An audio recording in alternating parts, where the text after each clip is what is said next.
چشم پرنم اور دل پرکیف۔ سابقین اسلام عموماً وہی لوگ تھے جو اہل کتاب اور حنفاء کے آغوش پروردہ تھے۔ اشخاص کے علاوہ قبائل کا بھی یہی حال تھا۔ مشرکین کلام الہی کا جواب خندۂ تحقیر سے دیتے تھے اور رموز نبوت کے دانی چشم پرنم اور دل پرکیف سے۔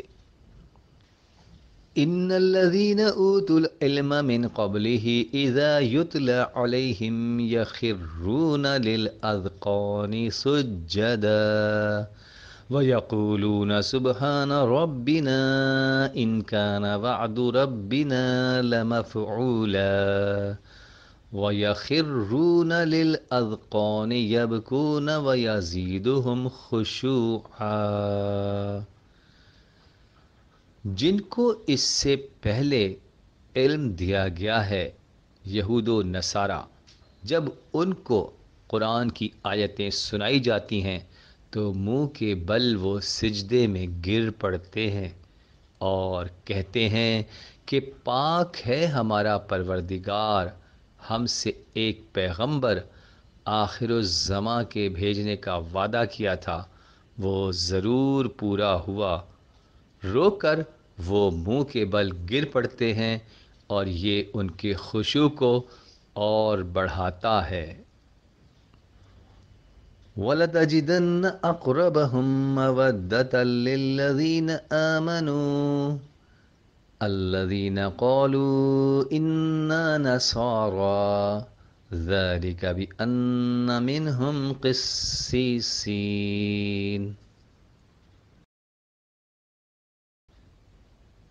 ذلك بأن منهم قسيسين ورهبانا وأنهم لا يستكبرون وإذا سمعوا ما أنزل إلى الرسول ترى أعينهم تفيض من الدمع مما عرفوا من الحق يقولون ربنا آمنا فاكتبنا مع الشاہدین۔ ان میں سب سے زیادہ مسلمانوں کے ساتھ محبت رکھنے والے وہ ہیں جو اپنے کو نصارہ کہتے ہیں۔ سبب یہی ہے کہ ان میں قسیس اور راہب ہیں اور وہ تکبر نہیں کرتے، اور جب وہ کلام سنتے ہیں جو پیغمبر پر اترا ہے تو ان کی آنکھوں کو تو دیکھے گا کہ حق کو پہچان کر آنسو بہاتی ہیں اور کہتے ہیں خدایا ہم ایمان لائے، ہم کو بھی حق کی شہادت دینے والوں میں لکھ لے۔ مدینے کے یہود جو اسلام سے سیاسی اور دینی کینہ و تعصب رکھتے تھے اور اس بنا پر اسلام کے مقابلے میں اپنی زبان سے اپنے کو رباطنی کا اظہار وہ اپنا فرض سمجھتے تھے، تاہم چشم دل کو وہ بینش حق سے باز نہیں رکھ سکتے تھے۔ الذین آتیناہم الکتاب یعرفونہ کما یعرفون ابناءہم وَإِنَّ فَرِيقًا مِّنْهُمْ لَيَكْتُمُونَ الْحَقَّ وَهُمْ يَعْلَمُونَ۔ جن کو ہم کتاب دے چکے ہیں وہ اس پیغمبر کو اسی طرح پہچانتے ہیں جس طرح وہ اپنے بیٹوں کو پہچانتے ہیں۔ ان میں سے کچھ لوگ جان کر حق پوشی کرتے ہیں۔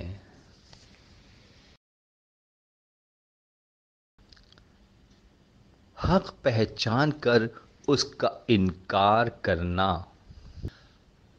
وَلَمَّا جَاءَهُمْ كِتَابٌ مِّنْ عِندِ اللَّهِ مُصَدِّقٌ لِّمَا مَعَهُمْ وَكَانُوا مِن قَبْلُ يَسْتَفْتِحُونَ عَلَى الَّذِينَ كَفَرُوا فَلَمَّا جَاءَهُم مَّا عَرَفُوا كَفَرُوا بِهِ۔ اور جب خدا کے پاس سے پیغمبر وہ کتاب لے کر آیا جو خود ان کی آسمانی کتابوں کو سچ کر رہی ہے، تو باوجود اس کے کہ وہ کافروں کو اس سے پہلے اسی کے نام سے دباتے تھے، اب حق پہچان کر اس کا انکار کرتے ہیں۔ قرآن مجید کی شہادتوں سے قطع نظر کر کے اگر واقعات پر غور کیا جائے تب بھی یہ حقیقت منکشف ہو جائے گی۔ مجرد دعوت حق سننے کے ساتھ جن اشخاص اور جن قبائل نے اسلام کو لبیک کہا، ان کے حالات پیش نظر کر لینے کے بعد صاف ثابت ہوتا ہے کہ اسلام اپنے لیے صرف اثر پذیر دل اور ذوق آشنا نگاہوں کا جویاں تھا۔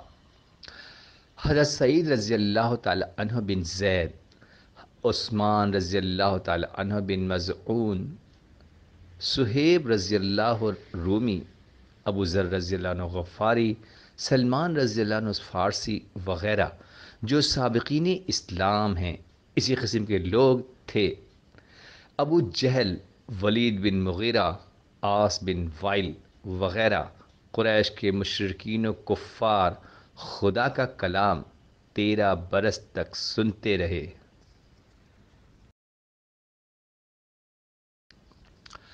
پکار اٹھے کہ یہ حق کی تجلی ہے،